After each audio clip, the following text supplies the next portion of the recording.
Bonjour à toutes et à tous et bienvenue dans l'école du futur. Ravi de vous retrouver. Voici le programme du jour. On va commencer d'abord par notre focus et le Clémy qui nous propose un nouvel épisode de sa série La famille tout écran pour aider petits et grands sur leur rapport aux écrans. On regarde un nouvel épisode dans un instant. Et puis elle a une idée derrière la tech. Lisa de Bernard est avec nous aujourd'hui. Bonjour Lisa. Bonjour Philippe. Ravi de vous retrouver aussi. Quel va être l'objet de votre chronique? On va parler d'IA et de comment elle peut aider à démonter les théories du complot. On voit ça dans un instant avec vous. Et puis c'est notre grande question du jour. À l'heure où les violences sexistes et sexuelles et les questions d'inclusion et de parité prennent une place grandissante, vous le savez, dans le débat public, des établissements supérieurs s'engagent pour sensibiliser leurs étudiants. Alors comment ces initiatives se traduisent-elles concrètement sur le terrain? On va en parler avec nos invités. Aujourd'hui, Sophie Poirier, bonjour. Bonjour. Soyez la bienvenue sur le plateau. Vous êtes la responsable de la vie étudiante et associative et référente parité, inclusion et harcèlement dans une école d'ingénieurs qui s'appelle l'ESIEA. Et vous êtes accompagnée aujourd'hui de Rose Nedelec. Bonjour Rose. Bonjour. Soyez la bienvenue. Vous êtes étudiante en première année au sein du cycle ingénieur. De tout ça, on en parle dans un instant, juste après le focus. Et on démarre par regarder ensemble un nouvel épisode de votre série préférée, La famille tout écran, qui nous est proposée par le Clémy.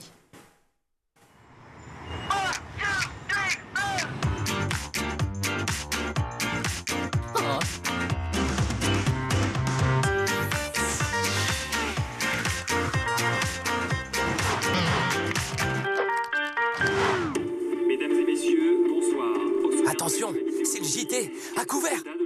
Attention, c'est des images de guerre, ça va être moche, fermez vos yeux. C'est bon, c'est fini. Des opérations militaires. Gaza. Pas encore. Bon, fermez les yeux. Et la bourse de Paris termine en hausse, plus 0,23%. Miami, place tournante. Tu m'expliques? Stupéfiant aux États-Unis. Eh ben, comme ça, au moins, aucun risque qu'il voit des images choquantes. Faut juste que je les guide pour pas qu'ils se cognent. Sans pitié et permanente. Je te ficherais des images choquantes, fallait éteindre la télé.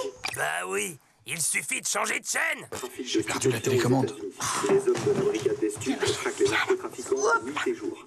La guerre est sans pitié et permanente. Une seule mission pour ces...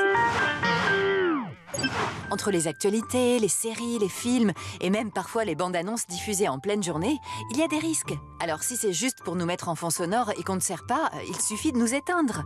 Ça fait du bien d'être au calme, croyez-moi. Et on va mettre la table.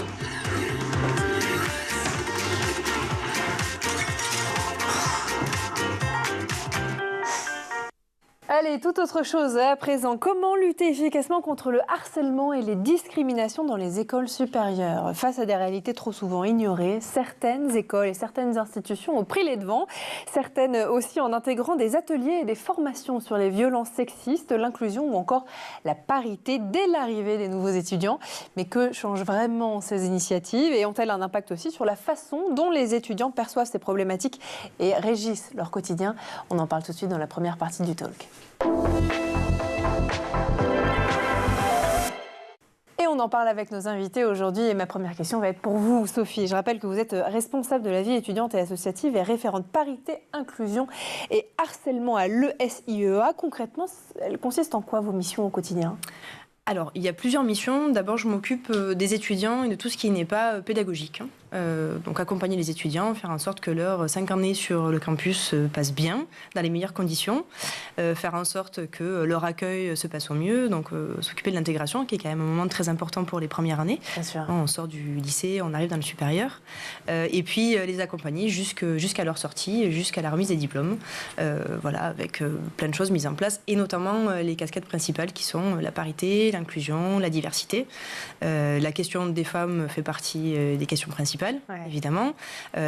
Parce qu'on rappelle que vous êtes une école d'ingénieurs et qu'il y a quoi 20% à peu près 20% de jeunes femmes dans les formations. Voilà. Alors après, ça fluctue en fonction des formations et des années. On s'aperçoit quand même depuis 2 ans que les proportions montent ou en tout cas descendent pas. D'accord. Donc ça veut dire que les jeunes femmes viennent de plus en plus.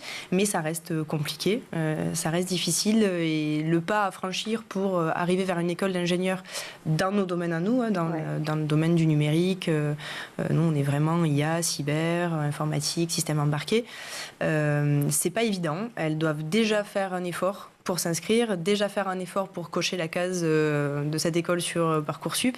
Et pourtant, les entreprises réclament des jeunes femmes dans leur formation, dans leurs entreprises. Il y a des postes qui ne sont pas du tout pourvus pour des femmes. La parité n'est pas respectée.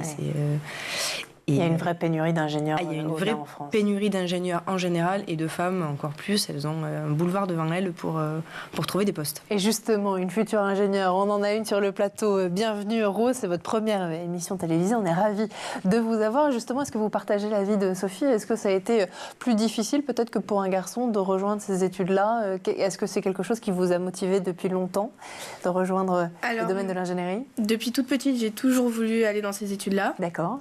Du coup, pour moi, c'était pas compliqué de m'inscrire, mais on le voit dans les salons ou dans les conférences qu'ils cherchent des filles. Vraiment, on voit la différence d'approche.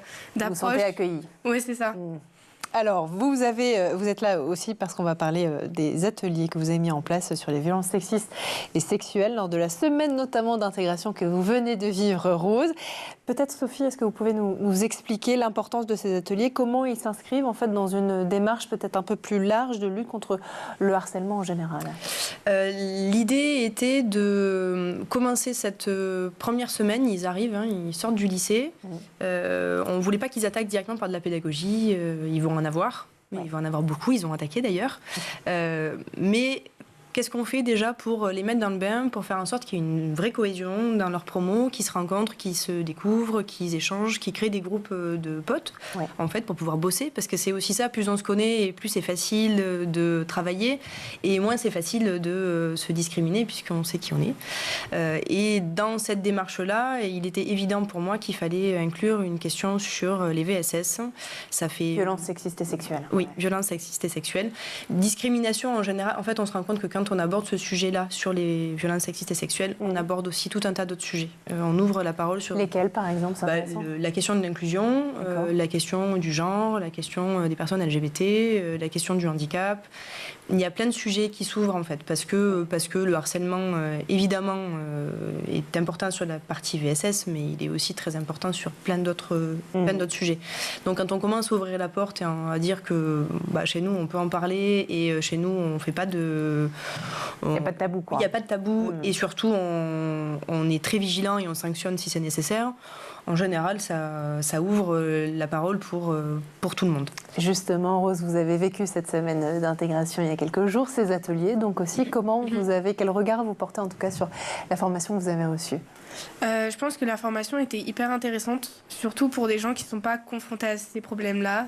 Donc plutôt les garçons. Après, les filles, on a tendance à être plus informés sur ces situations parce qu'à notre âge, 18 ans, la majorité, on commence à plus sortir, à aller dehors, surtout le soir. Du coup, on fait plus attention que des garçons qui, eux, au contraire, vont sortir dans la rue comme s'il n'y avait pas de problème. Vous y êtes plus sensibilisés. C'est ça. En tout cas, est-ce que maintenant, vous estimez que vous vous sentez peut-être un peu plus à l'aise pour réagir en cas de besoin? Oui. Parce que ça valide vachement les comportements à avoir et au contraire à pas avoir pour se mettre en sécurité. D'accord. Et du coup, ça nous permet d'être OK avec ce qu'on fait et de se mettre vraiment de se mettre en sécurité dans ces situations, quoi. Vous êtes beaucoup plus à l'aise. Alors Sophie, cette année, vous avez collaboré avec le programme Stand Up de L'Oréal pour former justement les étudiants et les étudiantes comme Rose à réagir face au harcèlement de rue. Quel bilan vous tirez aussi de cette première collaboration? C'était très intéressant. On avait un calendrier un petit peu plus court cette année dû aux JO qui ont décalé nos rentrées. Donc on avait besoin il était indispensable de faire cette formation et indispensable de la faire avant le week-end d'intégration qui commence là dans les prochains jours. Demain même pour être clair. Donc il fallait que tout le monde ait reçu cette formation. On sait en fait que les problèmes de harcèlement, les problèmes de VSS arrivent dans les premiers mois, les 2-3 premiers mois à l'entrée dans le supérieur. D'accord. C'est là que c'est vraiment la zone rouge. Donc vous avez déjà eu plusieurs cas en fait Alors, on a des cas, je touche du bois, je sais pas quoi dire, on n'a pas de cas, on a des cas de harcèlement, mais plus de harcèlement entre camarades, liés à plein d'autres choses, liés à l'origine, liés à une différence. Les cas de harcèlement, alors, liés au genre, il y en a, ils sont plus en mode vous êtes des filles, vous n'avez pas trop votre place là, pourquoi vous venez en cyber, c'est un milieu d'hommes. C'est plus ce style-là. Alors après, évidemment, comme dans toutes les écoles et dans tous les endroits où on est avec des jeunes entre 18 et 25 ans, on fait évidemment attention aux soirées, aux week-ends d'intégration, aux moments qui vont être les plus festifs et les plus risqués en fait. Voilà. Vous avez subi ces moqueries, ces jugements, ce harcèlement, Rose? Plus jeune, oui. Maintenant, aujourd'hui, non. À l'arrivée à l'école, en fait, on était tous hyper ouverts et je pense qu'on est une génération qui est hyper ouverte sur ces sujets-là. Donc, on est un grand groupe et on a vu qu'on était quasiment moitié de filles, moitié garçons dans notre groupe de potes. Donc, c'était hyper sympa et les garçons ne font pas du tout de jugement sur si on est des filles ou pas. C'est plutôt pas mal quand ça se passe comme ça. Effectivement, je me tourne vers Lisa, notre chroniqueuse du jour. Est-ce que vous avez déjà reçu à l'école ou un peu plus tard une formation de ce type? Alors, absolument pas. Non, ça aurait été utile? Je pense que ça aurait pu être utile. Obligatoire, en fait. Presque obligatoire, oui, mais surtout peut-être plus jeune aussi. Parce que c'est bien avant que ça se met en place, ce genre de comportement. Bien sûr. Alors justement, il y a une initiative aussi que vous portez au sein de votre école qui m'a marquée. C'est le DEA, le dispositif d'écoute et d'accompagnement. C'est quoi les principales actions que vous menez avec ce dispositif? Alors le DEA, on l'a mis en place presque par hasard le jour du confinement. D'accord. Quand j'ai pris, moi ça fait 5 ans que je suis à ce poste, et quand j'ai pris ce poste avec notre directeur, on s'est dit qu'il y avait un sujet important qui était la santé mentale des étudiants, et on a pris contact avec un psychologue avec qui on a échangé, et on s'est dit il faut qu'on arrive à trouver un moyen de sensibiliser nos collaborateurs à nous, nos enseignants et nos personnels administratifs, sur comment on détecte un étudiant qui est en décrochage, qui a un problème, et un dispositif qui permet d'accompagner les étudiants qui sont en difficulté. Les étudiants sont parfois éloignés de leur famille, éloignés de leurs amis, dans des situations précaires et dont ils n'osent pas parler. Donc on a mis en place ce dispositif qui est une adresse mail. On peut contacter le psychologue de façon anonyme et gratuite. Et l'avantage aussi, c'est que le psychologue peut après accompagner les étudiants vers des dispositifs plus complets, plus longs. Il a aussi, elle, on a changé entre-temps, c'est une femme, elle a aussi cette capacité à avoir des entrées dans des établissements où il est difficile d'entrer, avoir des accès avec des professionnels où c'est difficile de prendre des rendez-vous. Donc c'est aussi un moyen d'accompagner nos étudiants et de ne pas les laisser tout seuls. C'est très utilisé. D'accord. C'est très utilisé, très suivi, parfois de façon très ponctuelle, parfois pour des étudiants qui ont vraiment des grosses difficultés. Sur différents sujets. Sur différents sujets, des problématiques personnelles, des problématiques pédagogique, simplement un mal-être à l'école. Voilà, il y a plein de points. On en parle à chaque rentrée, à toutes les promos, on le martèle. Vous l'avez bien entendu, Rose? Oui, on a eu les mails, on a toutes les adresses dans nos comptes. Est-ce que ça rassure? Parce que c'est vrai que toutes les écoles ne le font pas non plus. Peut-être elles le font de plus en plus parce que c'est un sujet, Dieu sait à quel point il est important, mais est-ce que c'est quelque chose qui vous paraît aussi essentiel, qui vous rassure en fait quand vous venez à l'école? Oui, parce qu'on se sent accompagné jusqu'au bout. Pas que dans la vie de l'école, on se sent vraiment accompagné en dehors, et le but c'est qu'on soit bien en dehors pour être bien dans nos études. Je suis bien d'accord. Je crois qu'on partage tous cet avis autour de la table. Bon. Ce que je vous propose, Rose et Sophie, c'est de continuer à discuter tout ça dans un instant. D'abord, on va faire un petit tour du côté de la planète tech. Images et vidéos, c'est le Zap et c'est l'œil de Jean Martineau. Do ants prefer Coke or Pepsi? This is the perfect experiment because humans pick their favorite off of marketing a lot of the time because we're easily manipulated. But you know who's immune to marketing? That's right, ants. That being said, my prediction is that Coke universally tastes better, regardless if you're a human or a bug. It's crazy to me they're so light that they can walk on top of a droplet of Pepsi and it stays there like it's Jell-O. Not a lot of progress is being made. Okay, now Coke is taking a lead. It seems like they're eating it more than they're drinking it. The ants have spoken. What'd you guys think? This automatic powerless gate works with the weight of your vehicle. The hydraulics delay the gate closure by 15 seconds, giving plenty of time for trailers and floats to go through. Stock can't get in or out unless you want them to. You can, however, open the autogate safely and with ease whilst on foot without the use of a vehicle. Autogate is great for entries on slopes as it eliminates accidents caused by runaway vehicles. When you go on holiday, lifting of the lever disengages the outside gate ramp, making the mechanism inoperable and able to be padlocked. The gate can be operated with a left or right opening, allowing for simple installation. Autogate is an excellent alternative to cattle grids and solar or electric gates.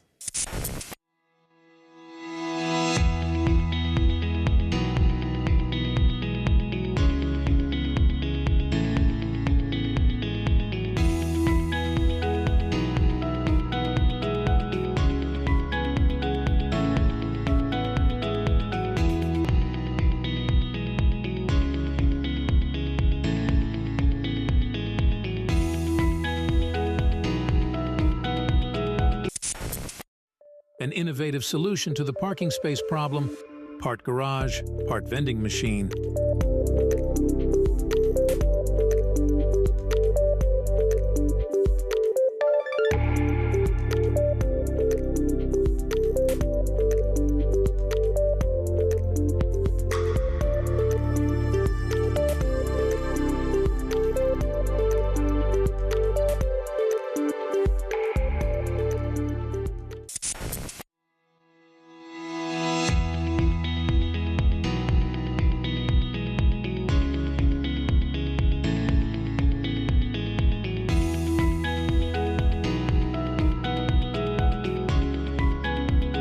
De retour toujours sur le plateau de l'École du Futur et en compagnie de nos invités aujourd'hui, Sophie Poirier et Rose Nedelec. Mais juste avant de reprendre nos échanges, on va laisser place à la chronique de Lisa de Bernard qui a une idée derrière la tech. Si je vous dis intelligence artificielle et théorie du complot, vous imaginez certainement que l'un alimente l'autre, puisque l'intelligence artificielle n'a pas toujours bonne presse, encore plus lorsqu'il s'agit de ses potentielles dérives. Et pourtant, cette fois-ci, c'est tout le contraire. Lisa, l'IA pourrait nous aider à lutter contre le conspirationnisme. C'est en tout cas ce que révèle une étude menée par des chercheurs du MIT et de l'Université de Cornell aux États-Unis. Et vous êtes là pour nous en parler, Lisa.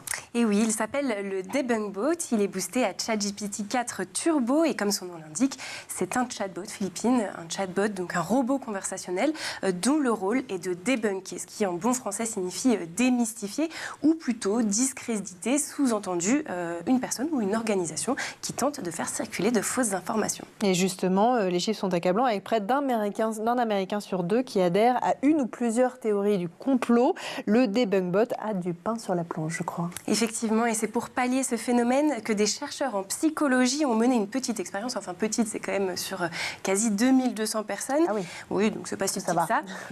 Et cette expérience a donc démontré qu'une théorie complotiste, que les gens qui adhèrent à une théorie complotiste peuvent changer d'avis après avoir discuté avec une intelligence artificielle et les résultats sont prometteurs puisque sur ce panel, ils ont pu constater en moyenne une baisse de 20% des croyances conspirationnistes à l'issue d'un échange entre ces personnes et le Debunkbot.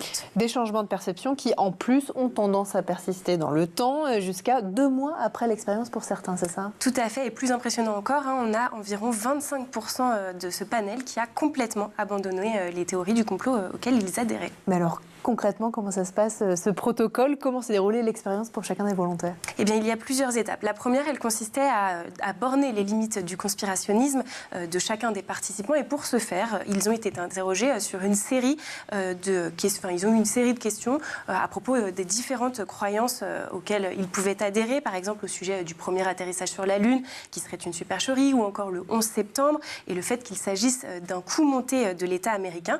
Et puis de là, les volontaires ont eu 3 conversations avec le Debunkbot, de véritables dialogues, au cours desquels ils ont pu exposer leurs points de vue et leurs arguments, tandis que le chatbot, lui, s'attelait à démonter progressivement leur raisonnement grâce à des informations très précises. Si on reprend par exemple le cas du 11 septembre, l'un des participants avait avancé une théorie selon laquelle le kérosène d'un avion ne peut pas prendre feu et donc n'aurait pas été en mesure de faire fondre l'acier et provoquant donc l'effondrement des 2 tours.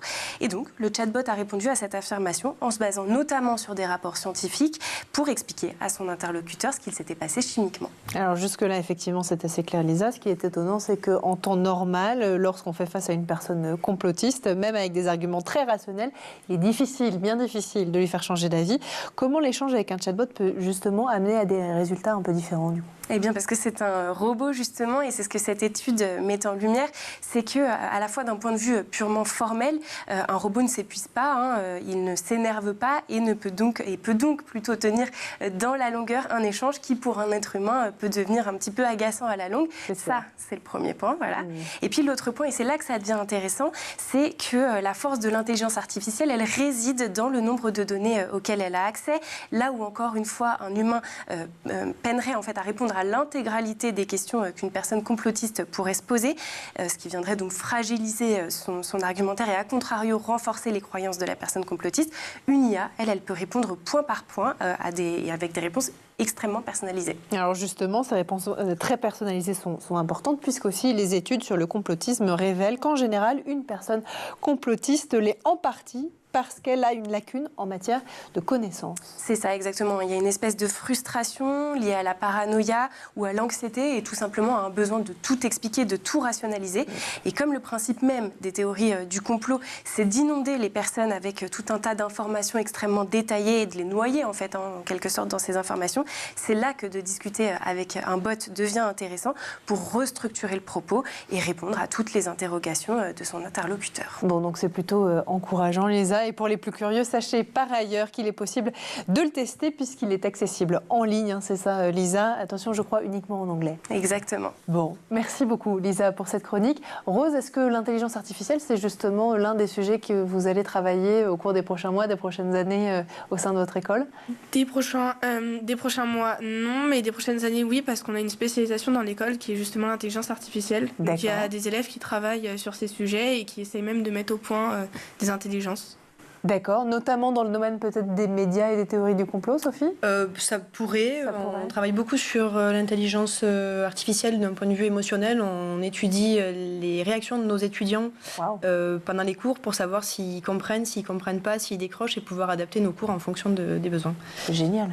Ben dis donc, on n'arrête pas le progrès, comme on dit. Merci beaucoup, en tout cas. On lance ensemble la deuxième partie du talk. Et on continue de discuter avec nos invités aujourd'hui, Sophie Poirier et Rose Nedelec. Rose, vous faites partie, et vous avez commencé à nous en parler dans la première partie du talk, d'une génération perçue, c'est vrai, comme assez sensibilisée à ces enjeux de discrimination, d'égalité, de violences sexistes et sexuelles. Mais de l'intérieur, vous qui faites partie de cette génération, est-ce que c'est vraiment le cas ? Est-ce qu'on vous sensibilise assez ?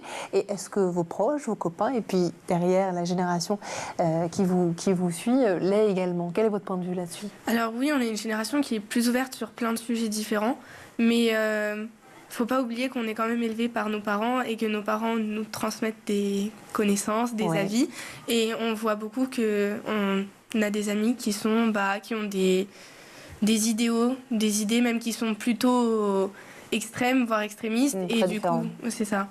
Et du coup, on a des amis qui peuvent être sexistes ou au contraire qui vont être très carré, il faut qu'une personne soit comme ça et pas autrement.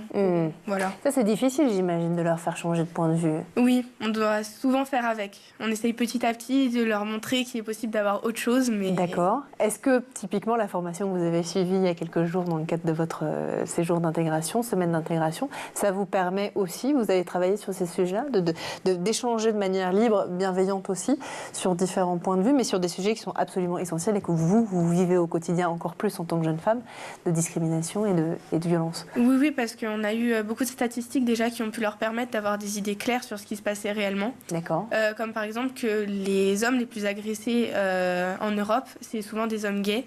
Et ça, ils pensaient que c'était pas vrai ? C'est ça, exactement. Et ils se rendaient pas compte aussi de la proportion de femmes agressées au quotidien dans les transports, dans les lieux publics, les écoles. Qu'est-ce qui explique ça, Sophie ? C'est intéressant. Est-ce que c'est le fait qu'ils n'y sont pas été sensibilisés effectivement parce que la cellule familiale n'a pas forcément fait ce travail en amont ? Alors la famille, évidemment, reste un point important. Les parents transmettent leurs idées et puis leurs idéaux, comme ils viennent de le dire, aux étudiants, à leurs enfants. Après, c'est justement le moment où ils sont entre l'enfance, l'adolescence et puis l'âge adulte. Un âge un peu charnière, oui. C'est ça, c'est vraiment une période charnière et c'est tout l'intérêt aussi de travailler avec eux. C'est de les voir se construire à ce moment-là et de leur donner des bases solides pour dire, voilà, faites vos choix. Après, chacun aura les idées qu'il a, on ne peut pas les forcer. Oui. Mais faites vos choix et essayez d'avoir du libre arbitre, essayez d'avoir confiance en vous, essayez de voir ce qui se passe autour de vous, de ne pas rester... C'était aussi l'idée de cette formation, c'est ne restez pas les bras ballants à regarder ce qui se passe en vous disant ça me paraît bizarre, ça me plaît pas, mais bon, j'y vais pas. C'est soyez actifs, soyez acteurs, et plus on va être acteurs et actifs, et plus les choses évoluent. Et on voit que les garçons, l'air de rien, de plus en plus s'investissent aussi sur ces questions. Ça change, Rose, vous le En voyez. fait, le problème, c'est qu'avant, il y avait un gros tabou sur ces sujets-là, alors qu'aujourd'hui, le fait d'en parler, déjà, ça leur fait prendre conscience que ça existe.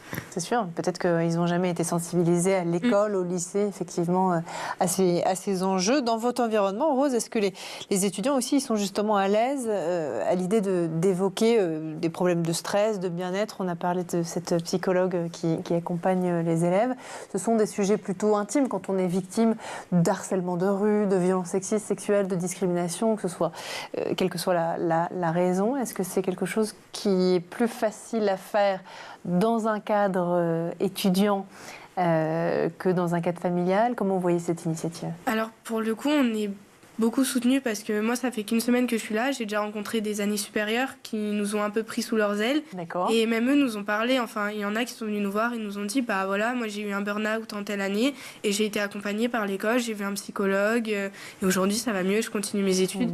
Et ça montre que c'est pas tabou parce qu'ils nous l'ont dit quasiment directement sans faire de chichi, sans le cacher, quoi. Ouais. On leur a pas demandé de dire tout ça. Ça vient du cœur. Ah non, on leur demande pas de le dire, on leur demande pas. Mais ça, c'est c'est important parce que toutes les écoles ne le font pas aussi. Ah oui, c'est vraiment ça, c'est ce que je leur dis moi en premier et sur n'importe où nos étudiants vont, un salon, une JPO ici. Dites ce que vous pensez réellement. Après tout, on peut se tromper, on peut faire des erreurs, on peut s'améliorer. Ne venez pas juste faire du greenwashing, là, ça n'a pas de sens.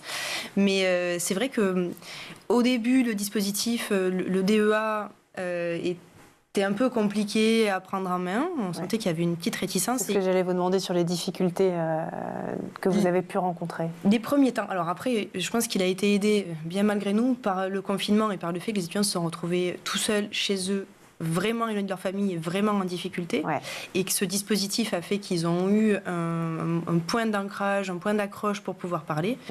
Et se sentant rassurés, ils ont fini. J'ai certains étudiants qui ont dit moi j'ai conseillé à un camarade d'aller voir le psychologue parce que moi ça m'a fait du bien. D'accord. Et là c'est un dispositif, j'ai presque plus besoin d'en parler moi. Les années supérieures vont voir les petits jeunes en leur disant n'oublie pas qu'il y a un psy à l'école, tu peux aller le voir. Et puis mes collègues aussi, parce que moi je suis toute seule pour 2200 étudiants. Donc il faut que mes collègues soient aussi capables de réagir ou de me dire attention Sophie, il y a quelque chose qui ne va pas à tel endroit. Ou est-ce que tu te sens bien? Regarde, il y a un psychologue, n'hésite pas à le contacter. Et puis après, il y a tout un tas de choses qui se mettent en place. C'est-à-dire, le psychologue intervient et puis nous, on peut accompagner aussi. Est-ce que ça veut dire qu'au-delà de la formation des élèves et celle que Rose a reçue récemment, vos collègues aussi, ils sont formés par notamment le programme stand-up de L'Oréal? Alors, c'est pas stand-up. Par contre, ils sont formés par notre psychologue. D'accord. À identifier un étudiant qui est en difficulté, donc soit en burn-out, soit qui subit des violences, et surtout à réagir en fait. C'est qu'est-ce qu'on fait quand on a cette situation, qui on va voir, comment on l'accompagne, quel est le process qu'on met en place, parce que c'est pareil, souvent on a un étudiant qui vient nous voir, qui s'épanche, qui pleure, et on est un peu démunis. Voilà. Quel est le bon processus? Et ça, les services RH nous accompagnent, et les formations sont faites tous les ans ou tous les 2 ans en fonction des arrivées de nouveaux intervenants, pour qu'ils aient ce suivi. Vous pensez que des formations comme celles que vous mettez en place au sein de votre établissement, ça devrait être le cas dans toutes les autres écoles et universités? Oui. Oui, parce que... Ça doit être un plan national, c'est peut-être quelque chose que vous demandez au nouveau gouvernement? Alors, il y a un plan, il y a des actions mises en place. On a un soutien important et c'est aussi pour ça que ça avance plus vite pour avoir des contacts avec des organismes extérieurs. Moi, j'ai suivi des formations mises en place par le ministère sur les sanctions qu'on peut apporter. Après, il y a toute une différence entre le public et le privé. Il y a des choses très différentes entre les deux. L'université et nous, le nombre d'étudiants, la formation, les enseignants. Mais il n'empêche que moi, je me fais un devoir d'en parler régulièrement, de reprendre la parole régulièrement devant mes collègues en disant n'oubliez pas qu'il y a un dispositif qui est aussi disponible pour les salariés d'ailleurs. Le psychologue est aussi fait pour les salariés. Il y a un dispositif, utilisez-le. On fait des formations aux étudiants sur le harcèlement, on fait des conférences sur la question LGBT, et je le dis aussi dans le sens de ce sont des questions ouvertes chez nous, et l'inclusion chez nous est importante. En gros, si vous ne suivez pas ça, vous n'êtes pas forcément les bienvenus. Ouais, voilà. Bien sûr. Bon, le message est passé. En tout cas, vous faites preuve effectivement de comment on appelle ça, oui, d'exemple quelque part en la matière sur ces sujets-là, et notamment dans le domaine de l'ingénierie où il y a encore beaucoup de choses à faire. Mais on aura hâte en tout cas de vous recevoir à nouveau à la fin de votre parcours. Rose Nedelec, merci d'avoir été parmi nous. On vous souhaite tout le meilleur pour cette première année. Ça va être très chouette, j'en suis persuadée. Vous étiez accompagnée de Sophie Poirier. Merci encore d'avoir été parmi nous. Merci à vous. Merci aussi à notre chroniqueuse du jour, Lisa de Bernard, d'avoir été aujourd'hui en plateau. Merci à vous aussi de nous avoir suivis. Et puis vous le savez, on se retrouve dès demain, dès 12h30 et toujours sur School TV. Bonne journée.